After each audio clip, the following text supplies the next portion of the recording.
హోలికా దహన సమయంలో చాలామంది బూతులు మాట్లాడడం మీరు గమనించారా? కానీ ఇది గ్రామీణ అజ్ఞానం కాదు. జ్యోతిర్నిబంధ నిబంధ అనే గ్రంథంలో హోలికోత్సవ విధానం వివరించబడి ఉంది.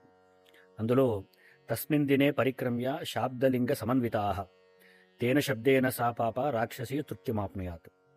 హోలిక దహ్యతే యత్ర గ్రామ మధ్య గతానిషి దోష నాశాయ లోకానాం రాక్షసి తృప్తిహేతవే అని చెప్పబడింది. అంటే హోలికా దహన సమయంలో అగ్ని చుట్టూ 3 ప్రదక్షిణలు చేస్తూ స్త్రీ పురుష సూచక పదాలను అంటే అపశబ్దాలను వాడాలని పేర్కొనబడి ఉంది. ఎందుకంటే హోలిక అనే రాక్షసి దుర్మార్గ స్వభావం కలిగిన అసుర శక్తి. ఆమెను తృప్తిపరిచి గ్రామానికి కుటుంబానికి దోషాలు రాకుండా చేయడం కోసం ఈ విధానం ఏర్పడి ఉంది. రాక్షసి అయిన హోలికను తృప్తిపరచడానికి మరియు ఆమెను శాంతింపజేయడానికి ఆ శబ్దాలే మార్గమని శాస్త్రం చెబుతోంది.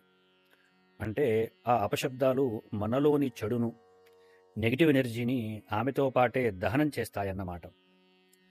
ఇలా చేయడం వల్ల మనలోని దుర్గుణాలు నశిస్తాయని, ఆ తర్వాత రోజు స్నానం చేయడం వల్ల ఎలాంటి రోగాలు దరిచేరవని నమ్మకం. మన పెద్దలు చేసే ప్రతి పని వెనుక ఒక అర్థం ఉంటుంది. అందుకే మన సంప్రదాయాలను తక్కువ అంచనా వేయకండి. ఇది ఎవరికి అవమానం కాదు. ఇది ఒక తాంత్రిక శాస్త్రీయ రక్షణ విధానం. ఈ రహస్యం మీ ఫ్రెండ్స్ కూడా తెలియాలంటే ఇప్పుడే షేర్ చేయండి. హ్యాపీ హోలీ.